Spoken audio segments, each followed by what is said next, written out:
All right, everybody, welcome to just welcome to another episode of Psycho's Platter. Always powered by coffee each and every time. You people have asked for it, you've demanded it, I've even been messaged about it. We are here for a brand new episode of Jukebox from Hell. That's right, Season 2, otherwise known on your scorecards though as Episode 11. That's right, Episode 11.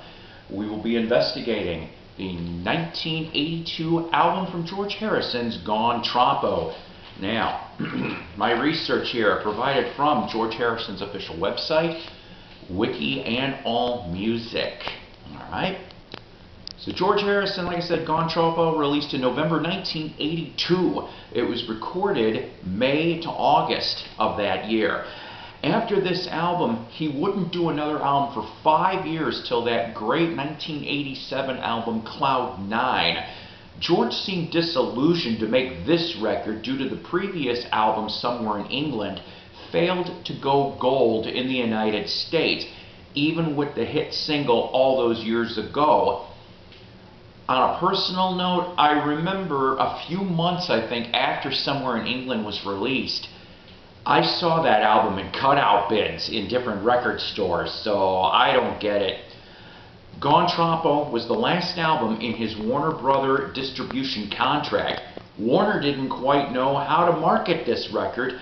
There were no promotional videos made at all. This album only made it to 108 in the United States. Now, in 2004, when they remastered and reissued the catalog on CD, they did add the demo of Mystical One.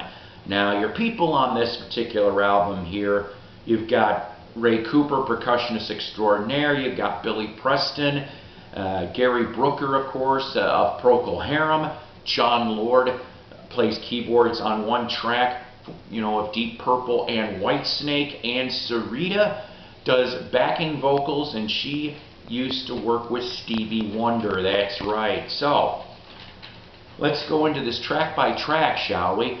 So, Wake Up My Love. Nice start here, lots of keyboards, but it's a nice catchy tune. Track 2, That's the Way It Goes. Love the slide work here. Thought I heard it was remixed for a single in 1987, even. Not sure about that. I do like this laid back song from George, that's for sure. Track 3, I Really Love You. Now, George liked to do a lot of different cover songs on some of his solo albums, and so once again, this isn't much of a surprise. For example, as we know, on Cloud 9, he went off and did I Got My Mind Set on You, which was a nice, beautiful song from the early 60s. This time you have another early 60s cover here, I Really Love You. George sings backing vocals on this cover of the 1961 song by the group The Stereos.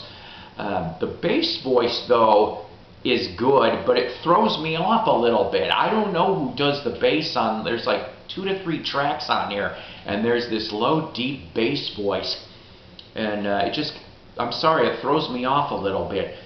Track 4, Grease. That's the country, not the musical. A nice, mostly instrumental song, but not sure if it was really necessary, but here it is. Track 5, Gone Troppo.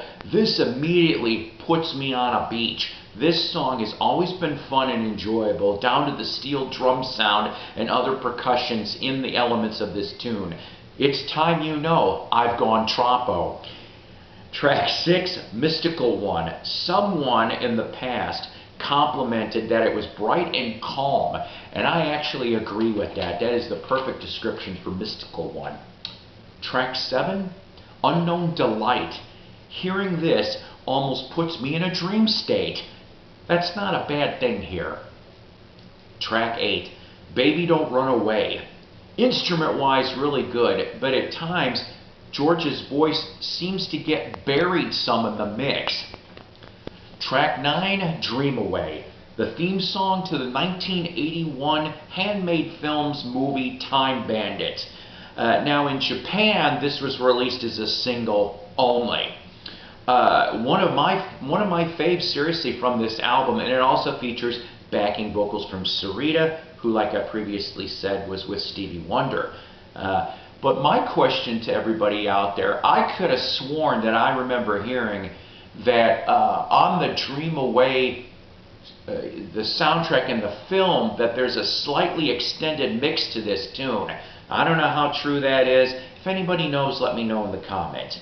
And then we finish off with track 10, Circles. Originally written in 1968 for the Beatles' White Album, but was rejected. John Lord from Deep Purple on keys here, as well as Billy Preston. Really good way to close out this album. Now, so I've had people love this album. I've had people hate this album. I don't hate this album, all right? It didn't get, the reason why this thing didn't honestly chart was, truthfully, I think it was a mixture of, like I said, with George's disinterest and possible disgust for the other one not getting to gold, mixed with Warner's confusion on how to actually promote this thing.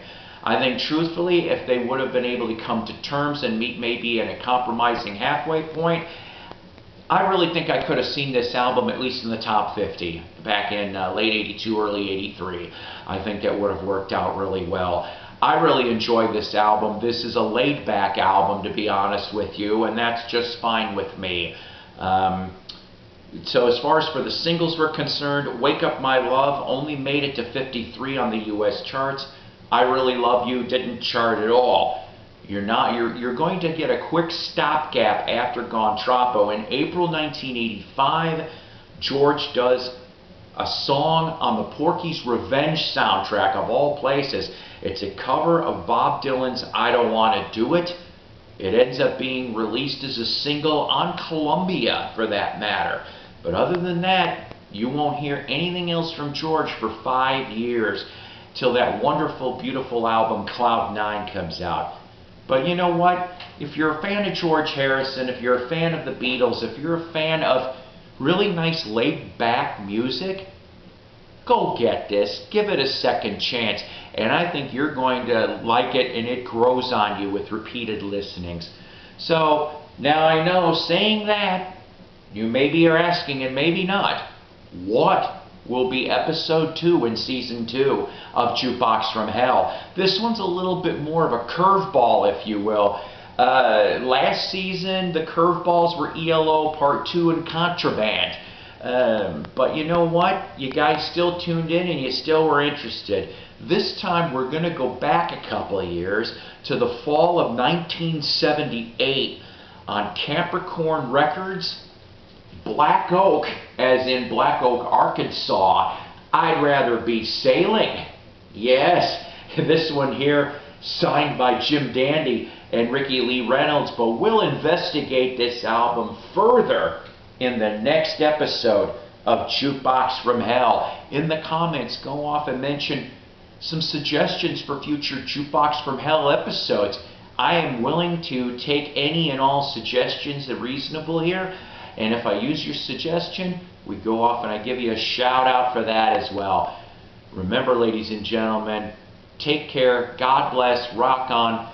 Please like and subscribe. I'm almost close to that 1,000 subscriber mark, and for me it's half important.